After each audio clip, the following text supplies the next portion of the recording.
नमस्कार साथियों, स्वागत है आप सभी का जीएस क्लासेस ज्ञानी जी में। साथियों, आज के इस वीडियो में जो हम आपके लिए क्वेश्चन लेके आए हैं, एसएससी सीजीएल में जो पूछे जा रहे क्वेश्चन है उन्हीं टॉपिक से रिलेटेड हम क्वेश्चन आपके लिए लेके आए हैं। तो यहाँ आज के इस वीडियो में हम टॉप 20 क्वेश्चन देखने वाले हैं। तो चलिए वीडियो को शुरू करते हैं और पहला क्वेश्चन देखते हैं। किस शासक ने बौद्धों के लिए विख्यात विक्रमशिला विश्वविद्यालय की स्थापना की थी? तो इसका सही आंसर है धर्मपाल। इससे संबंधित जानकारी देख लेते हैं। पाल वंश के राजा धर्मपाल ने 8वीं सदी के अंतिम और 9वीं सदी के शुरुआत में इस विश्वविद्यालय की स्थापना की थी और करीब 4 सदियों तक बाद इसको 13वीं सदी की शुरुआत में इसको नष्ट कर दिया गया था। ये नष्ट हो गया था। चलिए अगला क्वेश्चन है। बिंदुसार ने विद्रोहियों को कुचलने के लिए अशोक को कहाँ भेजा था? अशोक जो थे बिंदुसार के बड़े पुत्र थे। इसका सही आंसर है तक्षशिला। बिंदुसार के कुल 101 पुत्र थे, जिनमें अशोक, विताशोक और सुशील जो थे वो 3 नाम अधिक प्रचलित है। अशोक व विताशोक दोनों एक ही माता के पुत्र थे और अशोक ने राजगद्दी के लिए अपने भाई का जो है कत्ल कर दिया था, सुशील का। इनकी माता का नाम सुभद्रांगी है, जो कि ब्राह्मणी थी। अगला क्वेश्चन देखते हैं। नंद वंश के बाद मगध पर किस राजवंश ने शासन किया? घनानंद के बाद या घनानंद को पराजित करने के बाद चंद्रगुप्त मौर्य ने अपने मौर्य साम्राज्य की स्थापना की थी। तो इसका सही आंसर हुआ मौर्य साम्राज्य या मौर्य वंश। अगला क्वेश्चन है। गुप्त राजवंश किस लिए प्रसिद्ध है? तो ये कला और स्थापत्य के लिए है। अब बात करें गुप्त साम्राज्य का उदय 3री शताब्दी के अंत में प्रयाग के निकट कौशाम्बी में हुआ था और श्री गुप्त ने गया में चीनी यात्रियों के लिए एक मंदिर बनवाया था। श्री गुप्त के बाद उनका पुत्र घटोत्कच गद्दी पर बैठा है और इसका राज्य संभवतः मगध के आसपास तक ही सीमित था। अगला प्रश्न देखते हैं। संविधान सभा के संवैधानिक सलाहकार कौन थे? तो इसका सही आंसर है बेनेगल नरसिंह राव, BN राव। चलिए इससे संबंधित और कुछ जानकारी देख लेते हैं। तो यह एक भारतीय प्रशासनिक सेवा के अधिकारी और अंतर्राष्ट्रीय न्यायालय के न्यायाधीश थे। 1946 में भारतीय संविधान तैयार करने के लिए संविधान सभा में संवैधानिक सलाहकार नियुक्त किए गए। ये जो संविधान सभा समिति है उसमें कौन किस पद पे था? तो पंडित जवाहरलाल नेहरू जो है संविधान सभा की राज्य समिति के अध्यक्ष थे और डॉक्टर BR अम्बेडकर मसौदा समिति के अध्यक्ष थे। संविधान सभा के अध्यक्ष डॉक्टर राजेंद्र प्रसाद थे और भारत की संविधान सभा को भारत का संविधान लिखने की जिम्मेदारी दी थी। तो इस सभा का निर्माण क्यों हुआ था? इसको लिखने के लिए। अगला प्रश्न है। संविधान का कौन सा अनुच्छेद मंत्री परिषद के गठन के बारे में आधारभूत नियम निर्धारित करता है? तो इसका सही उत्तर है अनुच्छेद 75। इससे संबंधित जानकारी है। संविधान के अनुच्छेद 74 में मंत्री परिषद के गठन के बारे में उल्लेख किया गया है और अनुच्छेद 75 में मंत्रियों की नियुक्ति, उनके कार्यकाल, जिम्मेदारी, शपथ, योग्यता और मंत्रियों के वेतन एवं भत्ते से संबंधित जो जानकारी है वो कहाँ, उसकी व्याख्या कहाँ हुई? अनुच्छेद 75 में हुई। अगला क्वेश्चन देख लेते हैं। डॉक्टर अंबेडकर के अनुसार कौन सा अनुच्छेद भारतीय संविधान का सबसे महत्वपूर्ण अनुच्छेद है? तो ये है अनुच्छेद 32 यानी कि 32। तो ये जो है डॉक्टर अंबेडकर के अनुसार भारतीय संविधान का सबसे महत्वपूर्ण अनुच्छेद है। अब ये क्यों है? तो इसमें दिया गया है कि अंबेडकर ने अनुच्छेद 32 को संविधान का सबसे महत्वपूर्ण अनुच्छेद बताते हुए कहा है कि इसके बिना संविधान अर्थहीन है। यह संविधान की आत्मा और हृदय दोनों है। अनुच्छेद 32 सभी नागरिकों को यह छूट देता है कि वह अपने मौलिक अधिकारों के संरक्षण के लिए सीधे सर्वोच्च न्यायालय के पास जा सकते हैं एवं अपने अधिकारों को लागू करने की मांग कर सकते हैं। अनुच्छेद 32 जो है संवैधानिक उपविचारों का अधिकार है। चलिए अगला प्रश्न देख लेते हैं।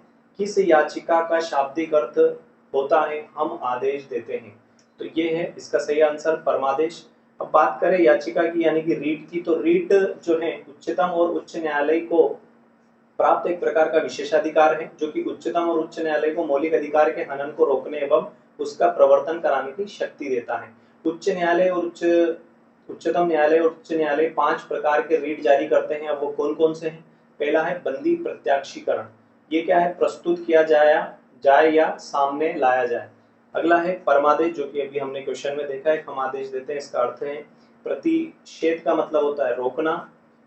उत्प्रेषण का मतलब होता है प्रमाणित होना या सूचना देना। अधिकार पश्चात का अर्थ है प्राधिकृत या वारंट दे के द्वारा। चलिए अगला प्रश्न देखते हैं। राज्यसभा के सदस्यों को नामांकित करने का अधिकार किसको है? तो इसका सही आंसर है राष्ट्रपति को। अब और क्या क्या अधिकार है इसमें, तो ये देख लेते हैं कि राज्यसभा में 243 सदस्य होते हैं, तो जिनमें 12 सदस्य भारत के राष्ट्रपति के द्वारा नामांकित होते हैं। इनमें नामांकित सदस्य कहा जाता है। इन्हें क्या कहा जाएगा? राष्ट्रपति द्वारा जो है राज्यसभा में कितने सदस्य? तो 12 सदस्य राष्ट्रपति के द्वारा नामांकित होते हैं और जिन्हें हम क्या कहते हैं? नामित सदस्य कहते हैं। राज्यसभा का गठन 3 अप्रैल 1952 को किया गया था और नामित सदस्यों हेतु न्यूनतम आयु कितनी होनी चाहिए? 30 वर्ष नियत होती है। नामित सदस्य के लिए 30 वर्ष, लेकिन निचले सदन के लिए कितनी? 25 वर्ष होती है न्यूनतम, यानी कम से कम। भारतीय संविधान के अनुच्छेद 352 से 362 तक आपातकाल से संबंधित नियम है के अनुसार केंद्रीय मंत्रिपरिषद के परामर्श से राष्ट्रपति 3 प्रकार के आपातकाल लागू कर सकता है। अब राष्ट्रपति को क्या अधिकार है? तो वो 3 प्रकार के आपातकाल लागू कर सकते हैं। कौन कौन से?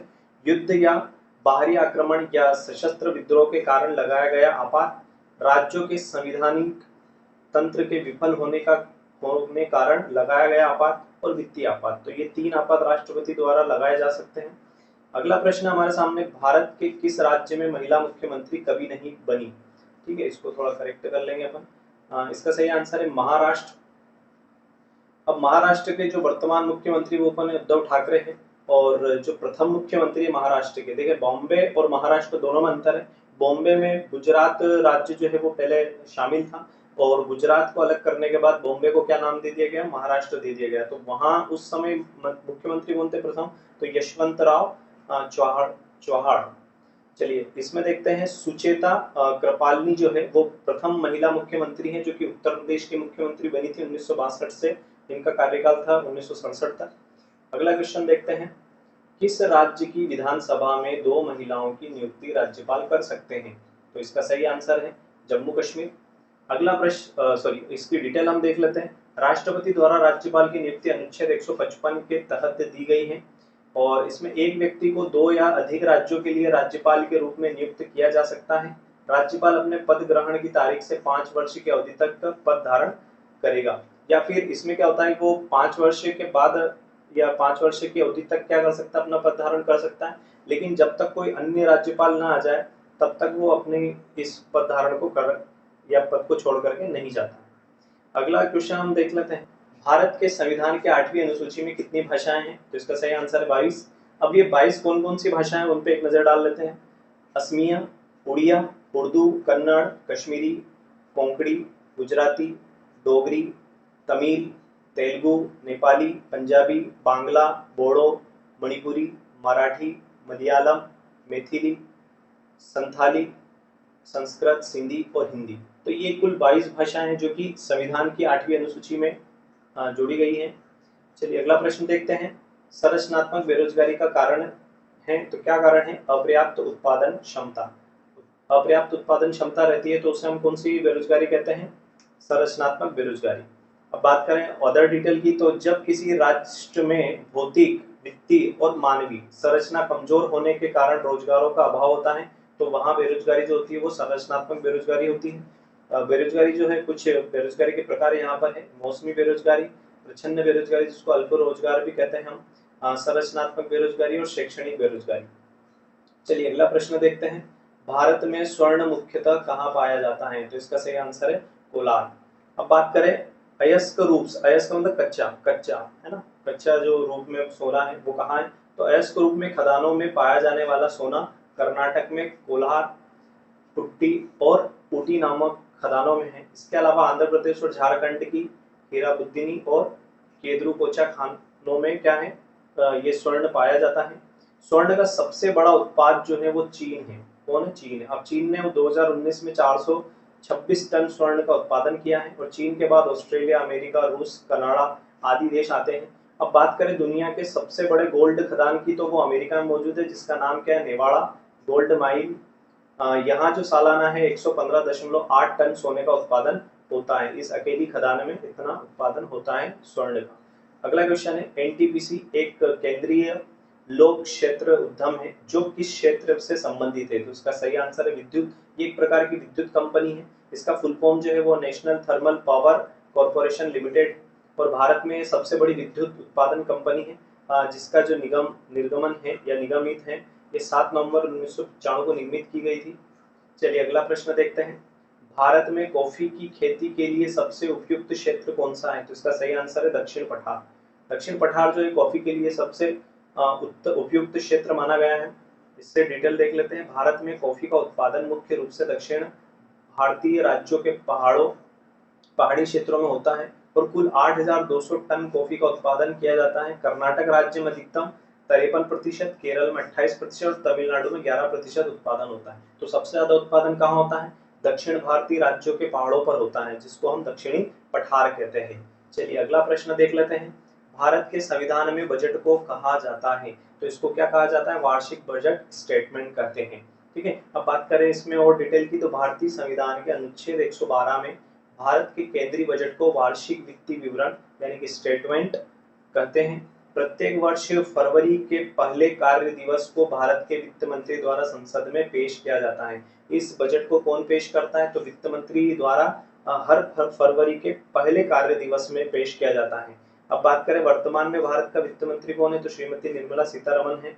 चलिए अगला प्रश्न देखते हैं। उत्तरी ध्रुव की खोज किसने की थी? तो इसका सही आंसर है रॉबर्ट पियरी। अब बात करें ध्रुव की, तो पृथ्वी पर कितने ध्रुव होते हैं? 2 ध्रुव होते हैं, उत्तरी और दक्षिणी।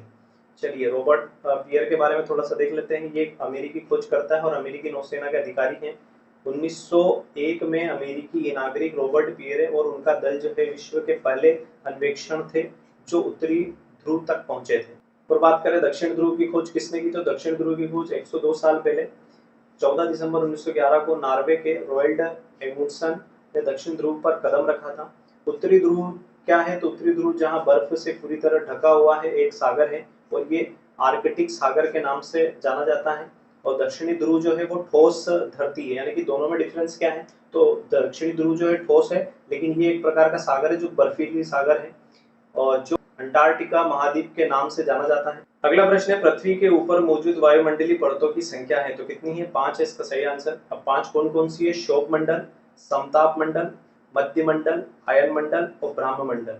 चलिए अगला और आखिरी क्वेश्चन हम देख लेते हैं। इसे दक्षिण भारत का मैनचेस्टर कहा जाता है, तो इसका सही आंसर है कोयम्बटूर। भारत का मैनचेस्टर नाम से भारत के 3 शहर प्रसिद्ध हैं। पहला, भारत का मैनचेस्टर गुजरात राज्य के शहर अहमदाबाद को कहा जाता है। दूसरा जो है वो उत्तरी भारत का मैनचेस्टर उत्तर प्रदेश राज्य के कानपुर शहर को कहा जाता है। और तीसरा, दक्षिण भारत का मैनचेस्टर तमिलनाडु के कोयम्बटूर को कहा जाता है। तो अब बात करें मैनचेस्टर जो है, मैनचेस्टर एक इंग्लैंड के ग्रेट मैनचेस्टर क्षेत्र में एक नगर है और यह दुनिया भर में सूती वस्त्र उद्योग के लिए फेमस है। तो साथियों आज के इस वीडियो में हमने टॉप 20 क्वेश्चंस कवर किए हैं जो कि एसएससी सीजीएल में पूछे जा रहे टॉपिक से रिलेटेड क्वेश्चन हैं। तो आशा करता हूं कि आप लोगों को ये वीडियो काफी पसंद आया होगा। तो वीडियो को लाइक कर दीजिए, कमेंट कर दीजिए और इसको शेयर कीजिए अपने सभी दोस्तों में। और जो अभी चैनल पे नए हैं वो फटाफट से इस चैनल को सब्सक्राइब कीजिए। हम फिर मिलेंगे। धन्यवाद।